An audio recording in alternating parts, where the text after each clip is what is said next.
The message arrived 3 minutes before Vexillar was due to board the diplomatic vessel Symphony of Stars. Their neural interface pinged with the highest priority classification they'd ever seen, making their secondary heart skip a beat. The young Skthari diplomat's scaled fingers trembled as they accepted the transmission. Priority override. Classification level Omega. The interface whispered directly into their mind. Diplomatic attaché Vexillar, this briefing is critical to your assignment and the safety of all summit attendees. The spaceport's pristine white walls suddenly felt suffocating. Vexillar found a quiet corner away from the bustling crowds of various species making their way to the Interstellar Peace Summit. Their iridescent scales shifted from a professional deep blue to an anxious green as the data began streaming. The first image struck them like a physical blow. A battlefield on New Mars, the red planet's surface scared by orbital bombardment. The timestamp read 2187, Siege of New Mars Colony. The footage showed a simple ridge, unremarkable except for the bodies of 37 elite commandos scattered across the rusty landscape. Subject: Catherine Ghost Morrison. The briefing continued. Former Special Operations Sniper, current Human Diplomatic Corps. The following footage is from a 6-day period during the battle. Vexillar watched in horrified fascination as the scene unfolded. Through enhanced thermal and movement tracking, they could see strike teams attempting to advance through the valley. Each time, with methodical precision, they were eliminated. The shooter's position never changed. Day and night cycles passed. Dust storms raged, and still, the human remained motionless. Note the environmental conditions. The briefing highlighted temperature variations of 120 standard degrees, 2 Class 3 dust storms, minimal water and no food supplies. Subject maintained position for 147 standard hours without detection. The footage shifted to captured communications from the enemy forces. It's just one human. How hard can it be to? Static. We can't advance. Every time we try, it's like the planet itself is hunting us. There's nothing there. We've scanned everything. It's impossible for anyone to. Static. Please, just let us retreat. The ghost. The ghost is real. Vexillar's scales had shifted to pure white, a sign of primal fear in their species. The briefing continued relentlessly. Human snipers represent a unique evolutionary achievement, while other species developed superior strength, speed, or technological aptitude. Humans evolved as persistence hunters. Their ancestors would track prey for days, becoming one with their environment until the target exhausted itself. The final segment showed the recovery team finding Morrison's position after the battle. A simple depression in the red soil, barely large enough for a human frame. No advanced technology. No sophisticated targeting systems. Just a primitive projectile weapon, a water recycler, and a being who had become one with the Martian wasteland. Ambassador Morrison will be attending the summit as part of the human delegation. While she has served admirably as a diplomat for the past 8 years, all security agencies agree. She remains one of the most lethal beings in known space. Vexillar received their final instructions as the boarding call for the Symphony of Stars echoed through the spaceport. Observe. Document. Do not, under any circumstances, allow her to isolate you or any other delegate. Remember, human snipers don't just kill bodies. They break minds. The ghost of New Mars may wear a diplomat's smile, but she never stopped being a hunter. The message self-destructed in their neural cache, but the images remained burned into Vexillar's memory. As they made their way to the boarding gate, their scales still flickering between professional blue and terrified white, they couldn't help but wonder, how does one prepare to meet a living legend who some species still worship as a death goddess? The Symphony of Stars awaited, its sleek hull gleaming in the starlight. Somewhere aboard that vessel, a human who had once become one with the Red Planet would be waiting.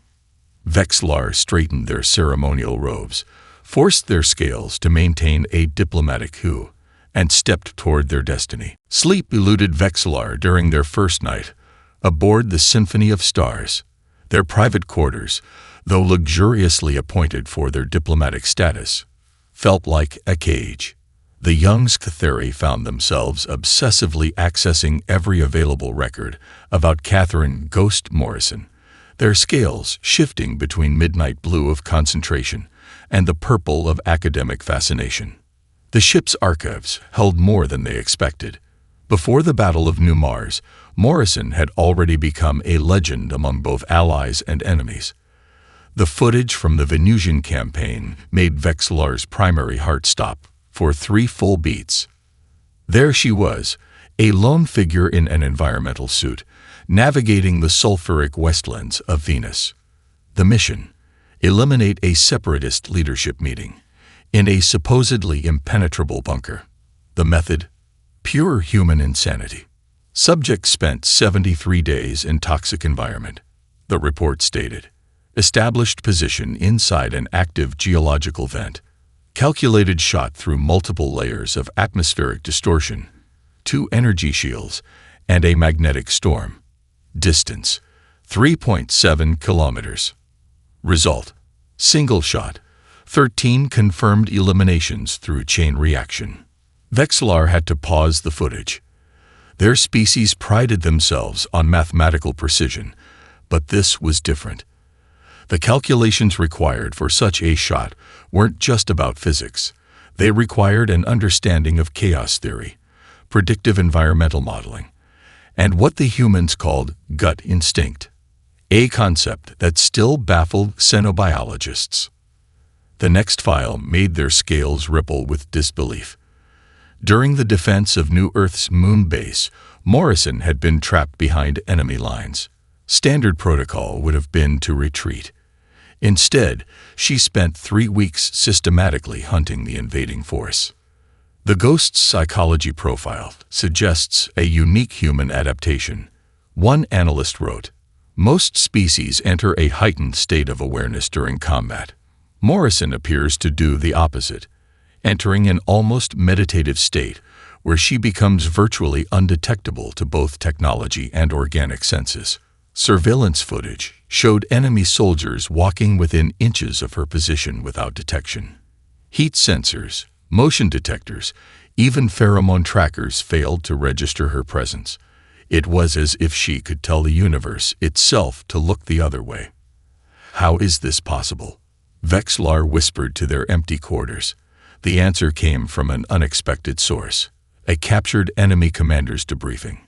"You don't understand. The Ghost doesn't just hide. She studies the environment until she becomes part of it.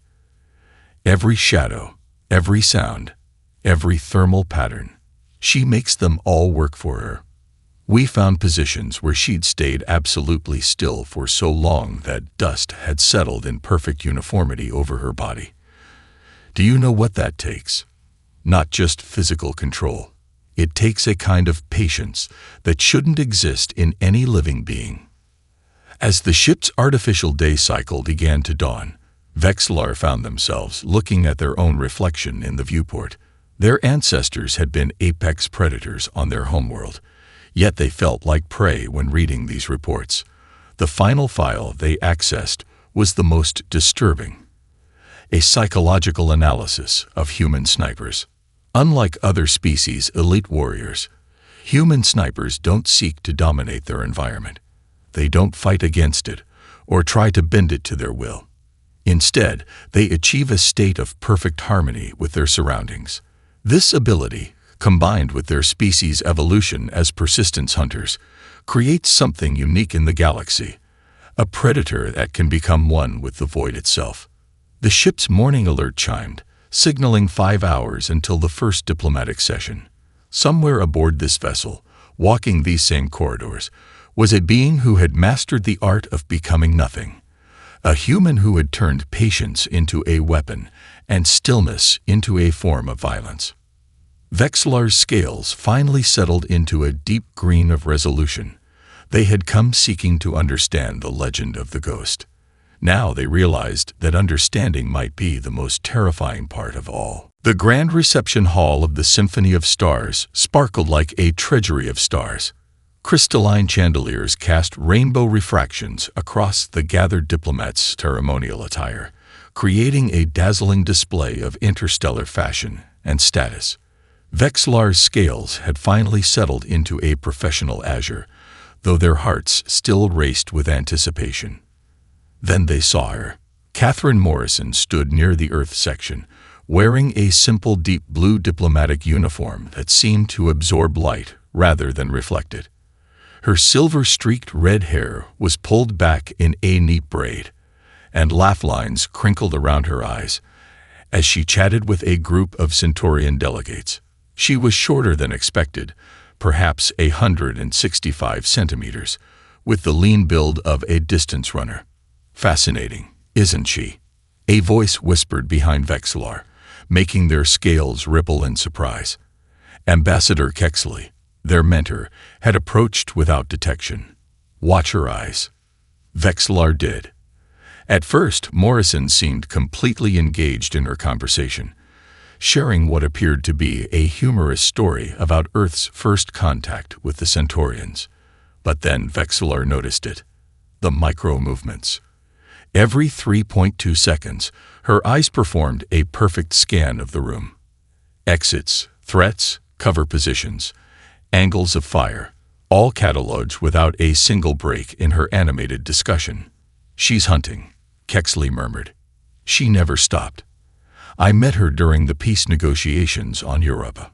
Watched her charm an entire room while simultaneously tracking 27 potential security threats. The most terrifying part, she was right about every single one." A crash echoed through the hall. A waiter dropping a tray of crystal glasses. Every diplomat jumped or showed some sign of startlement. Morrison didn't move a millimeter. Instead, she used the moment when everyone else was distracted to perform a more thorough scan of the room.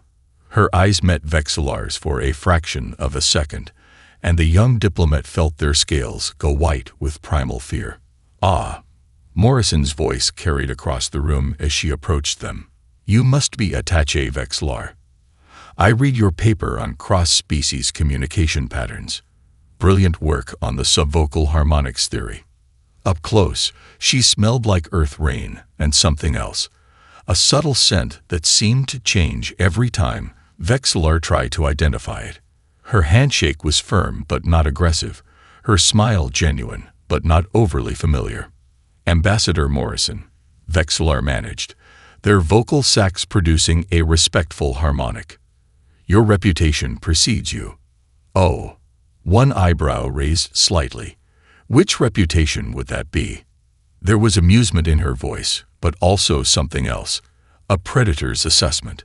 Before Vexillar could respond, a commotion near the doorway drew their attention. A delegation of Drachnid warriors had entered, their chrome-scale armor gleaming. The leader, General Vexcath, stopped dead when he saw Morrison. His upper crest flared, in what Vexillar recognized as instinctive threat display. Morrison's only reaction was a slight softening of her smile. "Excuse me," she said to Vexillar. "I should go say hello.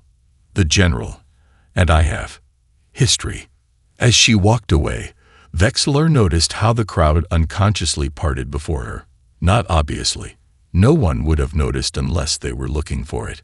But like water flowing around a stone, the gathered diplomats created a clear path without seeming to move at all. "Remember," Kexley whispered, "what you're seeing right now is her being diplomatic. During the Europa crisis, I saw her switch from this to the other thing. It was like watching someone take off a mask, only to reveal there was nothing behind it, just empty space and crosshairs." Vexillar watched as Morrison approached the Drachnid delegation. Her posture was perfect, her smile diplomatic, her every movement calculated to appear non-threatening. But for a brief moment, when she greeted General Vexcath, her eyes changed. The warmth vanished, replaced by something ancient and patient. Something that had learned to wait in the dark until its prey exhausted itself. The predator among us, indeed. The Symphony of Stars recreation deck was designed to showcase the beauty of zero-gravity movement. 3 massive transparent domes offered breathtaking views of the star field beyond, while anti-collision fields prevented any unfortunate accidents. It was meant to be a place of relaxation and cultural exchange. No one expected it to become a display of human hunting prowess. Vexillar watched from their designated observation pod as various species demonstrated their zero-gravity adaptations. The Centaurians spun complex helical patterns, their multiple limbs creating living sculptures in space. The Drachnid warriors performed traditional battle dances, their chrome-scale armor catching starlight like living metal. Then Catherine Morrison entered the chamber. She wore a simple black exercise suit, her silver-streaked red hair now loose around her shoulders. Unlike the other participants who used the push-off zones to enter the zero-G space, she simply stepped through the threshold and became part of the void. "Remarkable control," whispered Dr. Zixkar, the xenophysiologist floating next to Vexillar. "Look how she's using micro-movements to navigate. Most species rely on broad gestures in zero-G, but she's barely moving at all." Morrison drifted through the space like a shadow-given form. Each tiny shift of her body created precise directional changes. She wasn't fighting the absence of gravity, she was dancing with it. Then the artificial gravity malfunctioned. Red warning lights flashed as the system began cycling randomly. 1 second there was zero-G, the next there was double Earth normal, then a quarter, then negative. Panic erupted as diplomats and performers were thrown about. Everyone except Morrison. She moved like water through the chaos, her body instantly adapting to each gravity shift. A Centaurian ambassador was spinning toward a dome wall. Morrison used the next gravity pulse to launch herself on an intercept course, caught them, and braced against the next shift. A young Drachnid warrior had frozen in fear. She retrieved them with a series of movements that seemed to defy physics. "Impossible," Dr. Zixkar breathed. "She's predicting the gravity changes. But how?" Vexillar's scales shifted to deep purple as understanding dawned. "She's not predicting them. She's reading the ship's systems through vibrations. Look at her feet when she makes contact with any surface." The doctor's compound eyes widened, like a hunter feeling prey movement through ground tremors. But at this scale, with this complexity, 3 more diplomats rescued, each save looking like a choreographed dance move rather than an emergency response. Morrison never seemed to rush, never appeared to strain. She simply flowed. When the systems finally stabilized, she gathered the shaken diplomats in the central hub. Someone asked how she had managed such precise movement through the chaos. "Humans were persistence hunters," she explained, her voice carrying the same steady rhythm as her zero-G movement. "We didn't have the fastest flight response or the strongest fight response. What we had was adaptation. Our ancestors learned to read the environment so well they could track prey for days, understanding every shift in the wind, every vibration in the ground." She demonstrated a simple zero-G turn, her movement so subtle it was almost invisible. In space, the ship is our environment. Its rhythms are our rhythms. Its pulses are pulses. You don't fight zero-G, just like you don't fight gravity. You learn its dance. Vexillar noticed the Drachnid general, Vexcath, watching with an expression they'd never seen on a Drachnid face before. Fear mixed with recognition. He had finally understood what made human hunters so terrifying. It wasn't their technology or even their skill. It was their ability to make any environment their hunting ground. As the diplomats filed out, still chattering about the display, Morrison's eyes met Vexillar's again. This time, instead of fear, the young diplomat felt something else. a deep fascination with the species that had evolved not to dominate their environment, but to become one with it. The dance of the hunters had only just begun. The observation lounge on Deck 7 was officially closed for maintenance, yet Vexillor found Catherine Morrison there, seated cross-legged before the massive viewport. Stars streamed past in brilliant rivers of light, casting shifting shadows across her still form. She didn't turn when they entered, but Vexillor knew she was aware of their presence. "The maintenance notice is false," Morrison said softly, still gazing at the stars. "Sometimes I need a quiet place to practice." "Practice what?"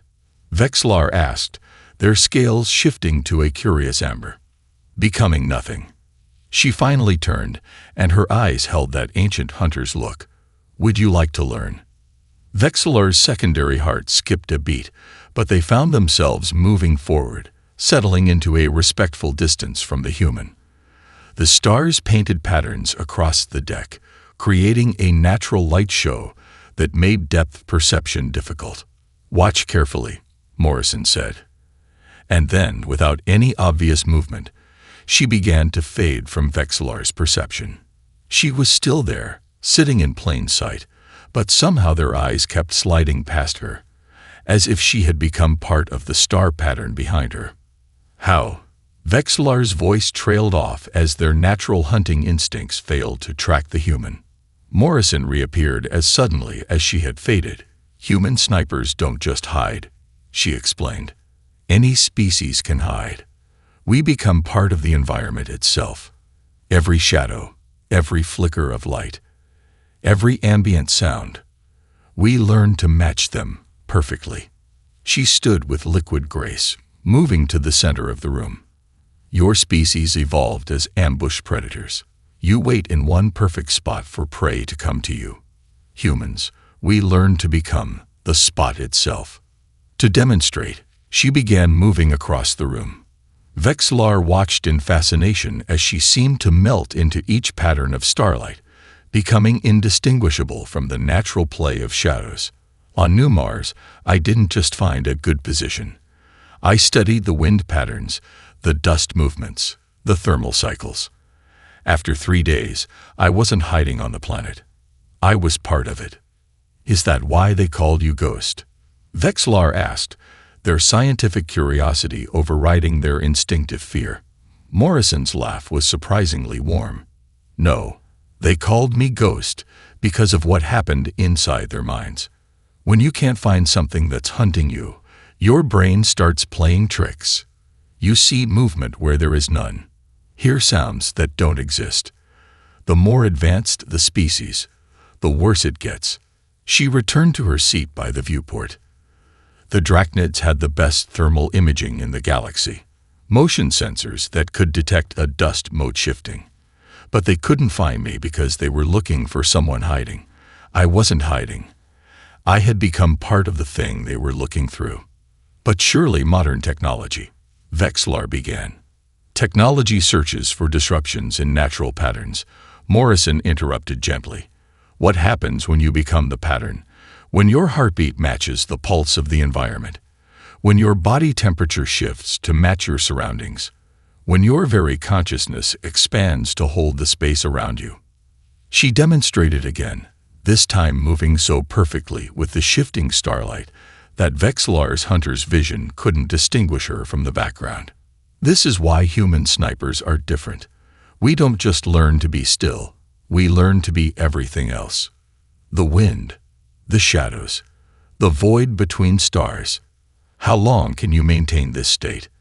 Vexillor asked, their scientific mind racing to understand. "The record?" Morrison reappeared beside them, making their scales flash white in surprise. "Longest confirmed ghost state was during the siege of New Mars.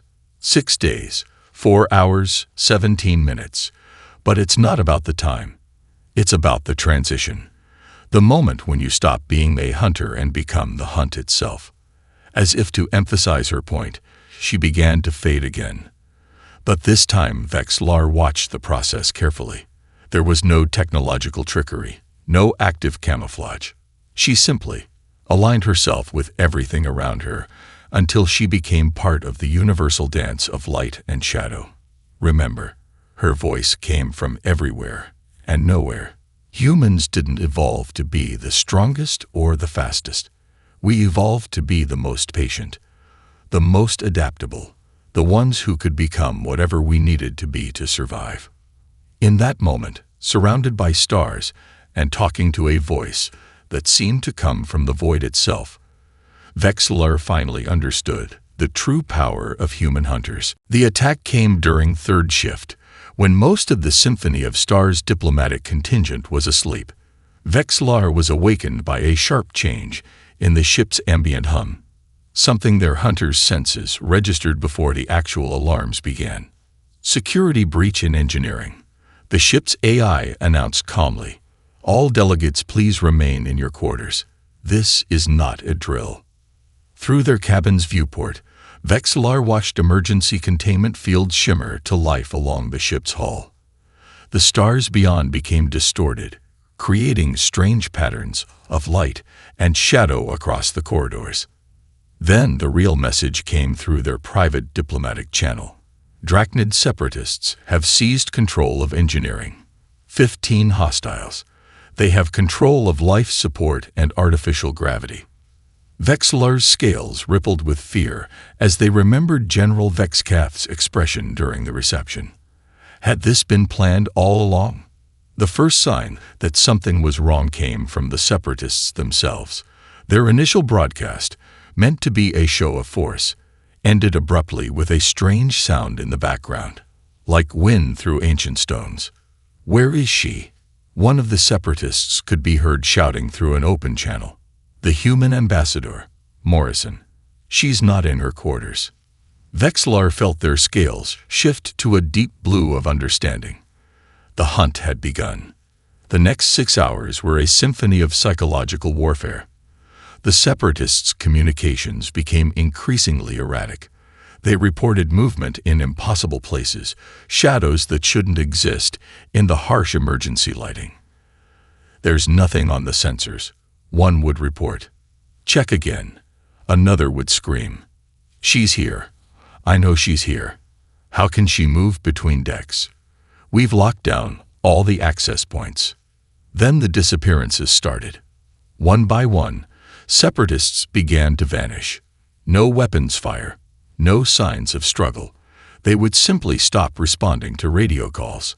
Security cameras showed nothing, just empty corridors and the occasional flicker of emergency lights. Through it all, Vexillar monitored the situation from their quarters, their scientific mind trying to map Morrison's movement pattern. It was impossible. She seemed to be everywhere and nowhere, moving through solid walls, appearing in sealed sections. "She's using the ship itself," Vexillar realized aloud. The maintenance tunnels, the environmental systems, even the space between hull plates. Every part of the ship's environment had become part of her hunt. The breaking point came 9 hours in. Only 3 separatists remained, barricaded in engineering's main control room. Their leader's voice had lost all trace of military discipline. "You don't understand what she is," he screamed into the open channel. "She's not moving through the ship. She's become the ship. Every shadow, every sound. She's everywhere." The final recording from engineering would later be studied by military tacticians across the galaxy. The 3 remaining separatists, armed with the most advanced weapons in known space, were reduced to primal terror by nothing more than footsteps that seemed to come from inside the walls themselves. When security teams finally breached engineering, they found all 15 separatists alive but unconscious, their weapons neatly stacked in a corner. Environmental systems and artificial gravity had been restored to normal operation. The only sign of Morrison's presence was a single message on the main control screen. "All threats neutralized. No casualties. Ghost protocol complete." Hours later, during the official debrief, Vexillar watched Morrison give her report. She was back in her diplomatic uniform, looking for all the world like she had just attended a pleasant meeting, rather than systematically hunting down 15 armed insurgents. "How did you move through sealed sections?" someone asked. Morrison simply smiled. "I didn't move through them. I became them." When you learn to read a planet's patterns, a starship is just another environment to become part of. Vexillar noticed their own reflection in the debriefing room's window. Their scales had settled into a new color, one their species reserved for encounters with the divine. They had witnessed something beyond simple combat or strategy. They had seen the ultimate expression of human evolution, a predator who could transform fear itself into a weapon, all without taking a single life. Vexillar found Catherine Morrison in the forward observation deck the next evening. The space was technically off-limits while engineers checked for any remaining sabotage, but no one had dared question her presence. She sat cross-legged before the massive viewport, her silver-streaked red hair loose around her shoulders, looking more like a meditation master than the being who had terrorized 15 armed separatists. "They're afraid of me again," she said without turning, her voice carrying a weight Vexillar hadn't heard before. "Even the ones I protected. Perhaps especially them." The young diplomat's scales shifted through several colors before settling on a respectful deep blue. "You saved their lives by becoming their nightmare." Morrison finally turned, and for the first time, Vexillar saw past the predator's mask to something more complex. "Do you know the true burden of a human sniper, Vexillar? It's not the waiting. It's not the isolation. It's the knowledge that we can never fully return." She gestured for them to sit, and Vexillar found themselves settling into a comfortable distance, close enough for conversation, far enough for both their instincts to remain calm. "When we become part of the environment," she continued, "we don't just change our physical state. We change our consciousness. The self dissolves until there's nothing left but the hunt. It's a state as old as our species, perhaps older. The place where predator and environment become one." A maintenance drone buzzed past the viewport, its lights creating complex patterns on the deck. Morrison's form seemed to naturally align with the shifting shadows, an unconscious display of her abilities. "On New Mars, I spent 6 days in that state. Do you know what it's like to stop being human for that long? To become nothing but wind and dust and patient death." Her eyes held memories that made Vexillar's hunter's instincts quiver. "When I finally stood up, parts of me had forgotten how to be a person again." "But you did return," Vexillar observed. "You became a diplomat." Morrison's laugh was soft but genuine. "Because I had to. Because humanity needed bridges more than it needed hunters. But the ghost never really goes away. You saw that today." She raised her hand, and Vexillar watched in fascination as she demonstrated the transition they'd seen before. Not a full disappearance, but a subtle shift that made her seem to merge with the star field beyond the viewport. "We carry both worlds inside us now," she explained. "The civilized diplomat who can navigate cultural complexities, and the ancient hunter who can become one with the void. The gift and the curse of human evolution is that we never lost our old ways. We just learned to layer new ones on top." A flash of light from a passing star cast brief illumination across the deck. In that moment, Morrison's face showed every one of her years, every long wait, every patient hunt. "That's why the other species fear us, you know. Not because we're stronger or faster or more advanced, but because we can still become what we once were. In an age of starships and energy weapons, we can still think like the creatures that stalked prey across ancient savannas." She stood with that liquid grace Vexillar had come to recognize, moving to place a hand against the transparent barrier between them and the void. The separatists today had every advantage: technology, numbers, control of the ship itself. But they lost because they could only think in terms of their tools. I could think in terms of shadow and light, vibration and stillness, the spaces between moments. Vexillar found their voice. "Is it lonely?" carrying such ancient knowledge in a modern age. Morrison's smile was genuine, but touched with sadness. Sometimes, but then I remember that every human carries this potential. We're all born of the same patient hunters who learned to read the world so deeply they could become part of it. I'm just one who learned to wake that knowledge up. As if to demonstrate, she began to fade one final time, her form becoming indistinguishable from the star field beyond. Her last words seemed to come from the void itself. The greatest gift a hunter can receive is understanding.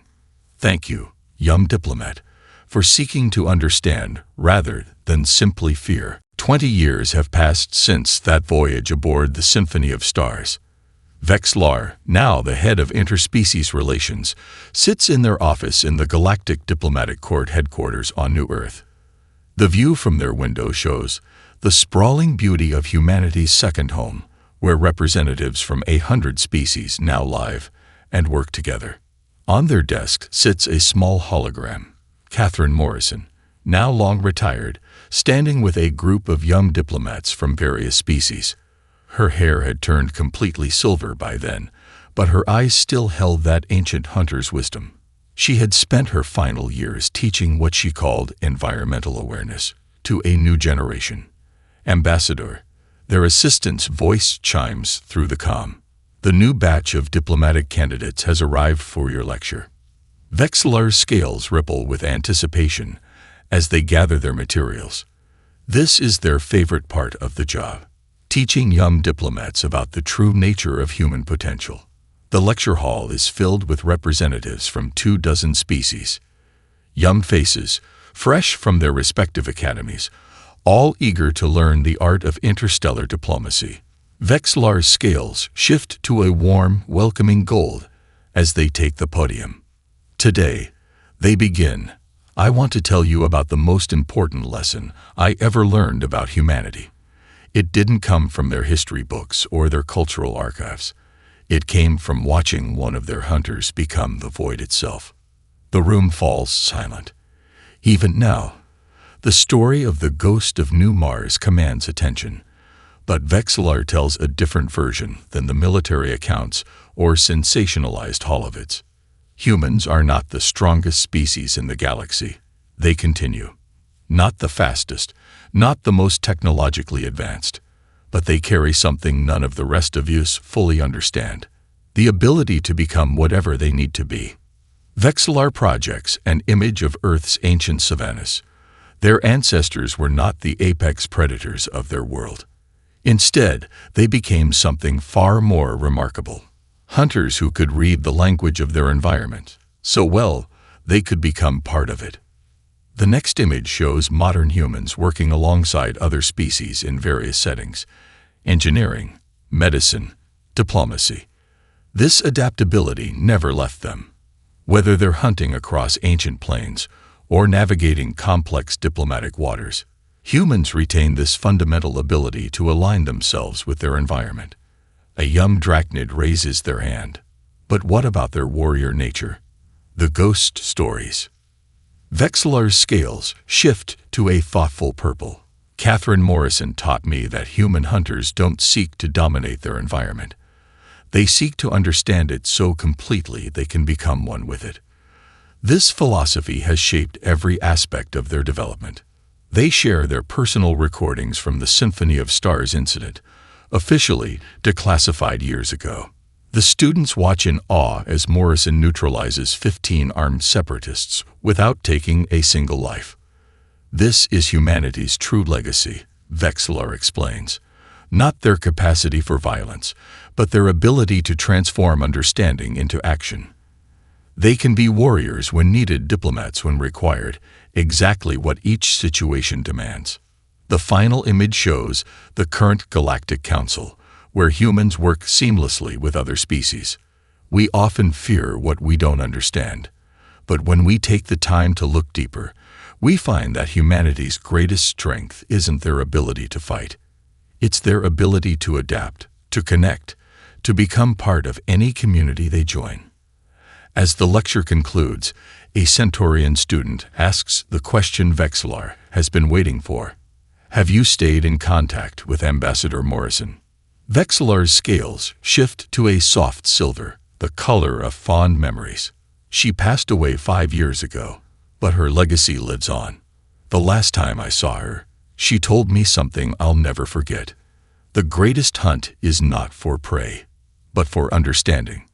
Looking out over the young faces before them, Vexillar sees the future of galactic diplomacy, a future where the legend of the ghosts serves not as a tale of fear, but as a reminder of humanity's unique gift to the galaxy. The proof that evolution's greatest achievement isn't dominance, but adaptation. The ghost of New Mars may have faded into the void one final time, but her lessons about human nature continue to shape the galaxy's understanding of their most enigmatic members. After all, legends never truly die. They simply become part of the environment they once helped us all to better understand.